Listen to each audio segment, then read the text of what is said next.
It's the book of Matthew chapter 24, and it reads, Matthew 24 and verse 8, all these are the beginning of sorrows. Jumping to verse 12, and because iniquity shall abound, the love of many shall wax cold. I want to start off by giving all praise, all honor, and all glory to Elohim, Yahweh, by Hashem, Yahweh Shai, by Hashem. Double honors to my apostles, the elders of the great millstone who teach and do rule well. Peace and salutations to the Akim across the four corners of the earth, pushing the truth with faith and with sincerity, as well as risking their lives and the freedom to do so, now more so than ever. Shalom to the Akim and the Aqua out there listening and learning, Lord willingly. This is edifying. Shalom to the Israelite foreigners scattered abroad in the land of other nations, appearing like the other nations, but whom subscribe to this truth. To you I say Shalom. This is the brother Yahweh Sop out of the GMS Cleveland Church, a fellow servant, coming at you with another lesson through the Spirit and through the power of Yahweh Shemas. Coming at you with another lesson through the Spirit and through the power of Yahweh Shema Shai. Salakia, in this lesson is inspired by an article I got off of Newsbreak out of the New York Post. And I'm going to read the title, which says, beloved dad shot dead by neighbor after daughter touched the mulch while on family walk. It says, a father of two young girls was allegedly shot dead by a neighbor who angrily confronted him after his daughter touched the mulch in his yard while the family was on a walk in their suburban Michigan neighborhood. And what's so spiritual about this, because I'm at work, right? And a dude, I guess, I work at like a distribution center, so it's multiple like drivers and different people that's coming in and out the building. And I've never seen this guy. I mean, we have a certain kind of vest we wear, so you're an employee in there. And this guy, I don't know who he was, but it's a female that ride this little like three-wheeler, and you could clearly see it's a female's bike. He jokingly asked a guy, is that your bike? So the guy like, man. So then he come and ask me, and I'm like, well, you just asked him, why would you ask me? You could tell it's a female bike. He like, oh well, I'm just joking and playing around. I'm like, man, you don't even know me, and like literally that's the spirit in the air right now. Like people are on edge, people are frustrated, but you got silly ass niggas like these people, what I mean? That's why a lot of people gonna get caught off guard with what's about to take place. You sitting up here trying to be funny at somebody else's expense though. I say, man, I don't even know you, so why the fuck would I be joking with you? Like, I'm trying not even say nothing to you. Like, say it be like the little shit, you know what I'm saying? Like, this is something that my brother used to always say, pressure bust pipes. And when I worked, dealing with pipes and like pipe fitting and plumbing and shit like that at one point in time. And, that's an actual true saying for a reason. It'd be pressure built up in an angle that actually make that fucking pipe come loose and burst, in a 90-degree angle, that fitting might burst because of the fact it wasn't put in properly or whatever the case may be, or it might be too much pressure hitting that angle, But, this dude pretty much killed their father over his daughter touching some grass, the mulch. Well, the mulch I think is like what basically is like fertilizer, if I'm not mistaken. But nonetheless, he got killed over something that was like, really, was it really worth it? It says Nathan Morris, 35, was on a walk with his wife and daughters. Damn, that's a hell of a judgment. Ages 2 and 5, near their home in Canton. Oh wow, that's near me. That's in Ohio. Just before noon Saturday, when police say their neighbor Deverix, listen to that name, Deverix Christopher Johnson, 47, well that's 11, confronted him and the two got into an argument. Johnson was reportedly upset that Morris's daughter touched the mulch on his property. About Morris, a party member involved in local politics. Oh, so damn. So that's Morris right there with his family. It says, and that's I guess the perpetrator, suspected gunman in the straight bullet. It says the neighbor took a gun out and started threatening the family, the post alleged. Nathan sent his family home and said that he would try and defuse the situation, but instead was shot and killed. So he should have just went home, But the Lord put the spirit on him to go, and and again, it'd be like certain individuals got that spirit, won't leave well enough alone.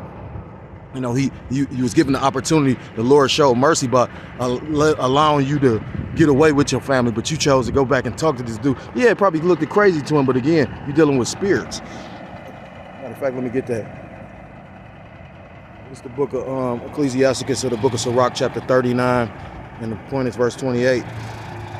And it reads, there be spirits that are created for vengeance, which in their fury lay on sore strokes. In the time of destruction, they pour out their force and appease the wrath of him that made them. Fire and hail and famine and death, all these were created for vengeance.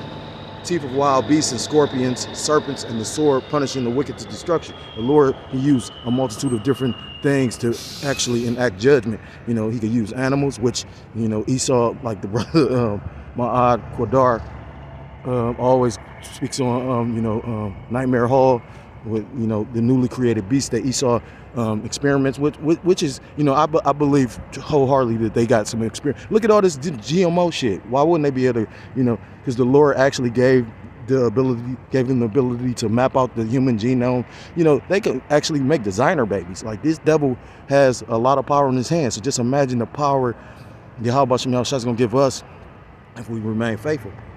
It says, verse 31, they shall rejoice in his commandment, and they shall be ready upon earth when need is, and when their time has come, they shall not transgress his word. You know, that man was destroyed.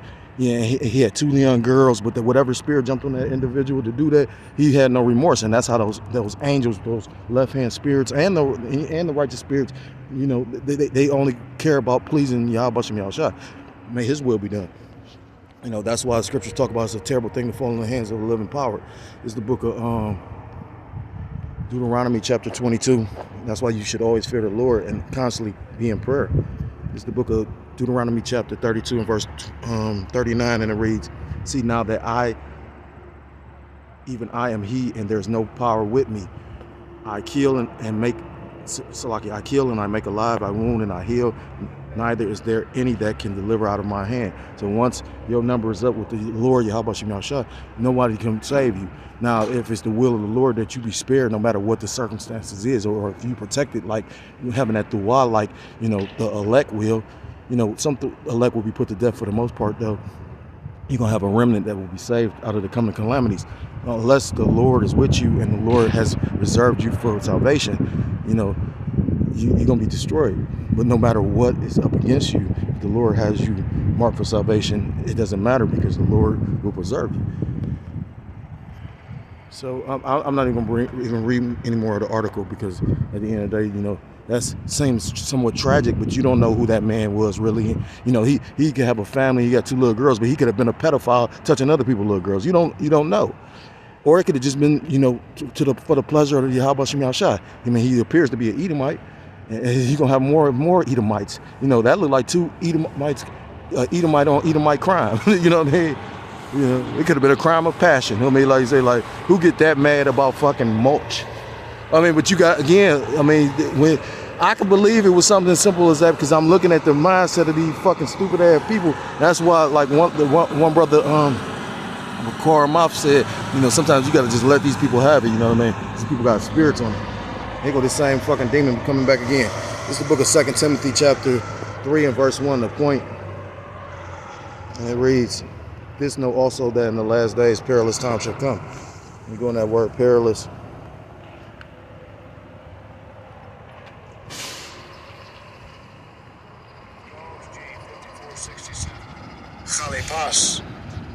Chalepas. And it means hard to do, to take, to approach, hard to bear, troublesome, dangerous, harsh, fierce, savage. We coming into some savage times, you know, so it's imperative to protect yourself, look out for your surroundings, and constantly be in prayer with Yahweh Shem Yahushua, because, you know, Ezekiel chapter 7 verse 5 says, because the days are evil. Well, Salaki says evil, and only evil behold is come.